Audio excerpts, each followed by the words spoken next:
Deuteronomy 21. I read from the Institute for Scripture Research, the ISR, because it takes a direct translation from Hebrew to English, Greek to English, and Aramaic to English.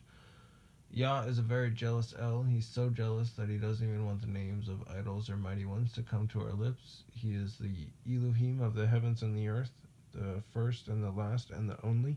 And his son Yehoshua died on a stake for the sins of all of humanity more than 2,000 years ago, and the letter J is about 600 years old. Deuteronomy 21. When anyone is found slain lying in the field in the land which Yah your Elohim is giving you to possess, and it is not known who struck him, then your elders and your judges shall go out, and they shall measure the distance from the slain man to the cities round about, and it shall be that the elders of the city nearest to the slain man shall take a heifer which has not been worked and which has not pulled with a yoke, and the elders of the city shall bring the heifer down to a wadi with overflowing water, which is neither plowed nor sown, and they shall break the heifer's neck there in the wadi, and the priests, the sons of Levi, shall come near, for Yah your Elohim has chosen them to serve him and to bless in the name of Yah, and by their mouth every strife and every stroke is tried. I don't understand why they would take a heifer into a field and just snap its neck. That's kind of weird. And let all the elders of that city nearest to the slain man wash their hands over the heifer whose neck was broken in the wadi, and they shall answer and say, our hands have not shed this blood, nor have our eyes seen it. O Yah, forgive your people Israel, whom you have ransomed, and do not allow innocent blood in the midst of your people Israel, and the blood guilt shall be pardoned to them. Thus you purge the guilt of innocent blood from your midst when you do what is right in the eyes of Yah. Okay, so they snapped its neck because whoever killed him probably murdered him, left him to die, and in order to get rid of that person's guilt, they made a sacrifice by snapping its neck. Okay, that makes a lot of sense. And they washed it and kind of did a little thing there. Thus you purge the guilt of innocent blood from your midst when you do what is right in the eyes of Yah.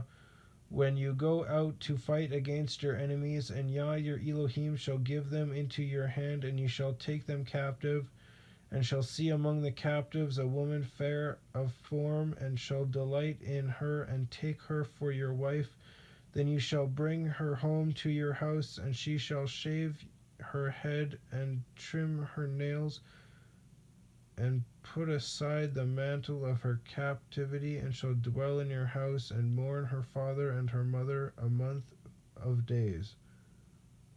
Why would she shave her head? I thought the hair of a woman was her beauty. Okay. And after that you shall go into her and to her husband, and she shall be your wife. Oh yeah. And after that you shall go into her and be her husband, not and her husband, because that's weird. And you shall be her, and she shall be your wife. So you have sex with her. That's all it takes to be married.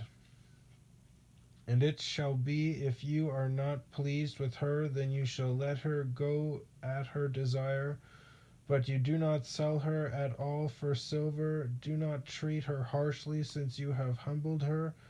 When a man has two wives, or loved and the other one loved and the other unloved, and they have borne him children, both the loved and the unloved, and the firstborn son is of her who is unloved, then it shall be on the day he makes his sons to inherit his possessions, he is not allowed to treat the son of the beloved wife as firstborn in the face of the son of the unloved, who is truly the firstborn. But he is to acknowledge the son of the unloved wife as the firstborn by giving him a double portion of all that he has, for he is the beginning of his strength. The right of the firstborn is his. I actually don't think you should ever have more than one wife. I think people who do that are whores.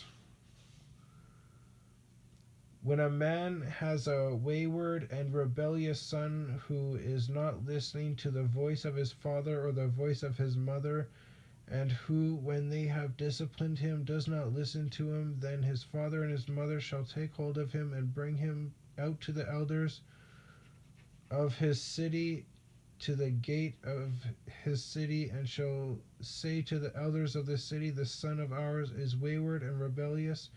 He is not listening to our voice. He is a glutton and a drunkard. Then all the men of the city shall stone him to death with stones. Yeah, I agree. Look at society now. We didn't discipline any of our kids now, and they're all retarded. And they're allowed to be that way. They're allowed to eat all this garbage that's literally garbage. You may as well take garbage, shove it in a blender, grind it up, tell them it's healthy, and they'll eat it. That's what's out there. All the chemicals and crap in there. But they're like, oh, no, it's healthy, it's healthy. Anything Monsanto is healthy. Anything organic is bad for you. Thus you shall purge the evil from your midst, and let all Israel hear and fear. And when a man has committed a sin worthy of death, then he shall be put to death, and you shall hang him on a tree, and his body not remain overnight on the tree, for you shall certainly bury him the same day. For he who is hanged is accursed of Elohim, so that you do not defile the land which Yah your Elohim is giving you as an inheritance. I definitely believe in discipline. I don't believe in abuse, but I believe in discipline, and they are two very different things. But people who are anti-discipline don't see a difference. Probably because they were abused, so they don't see a difference. But there's a difference, a major difference. One is out of love, and the other one is out of hate. Abuse is out of hate, and discipline is out of love. You have to experience it to know what I mean.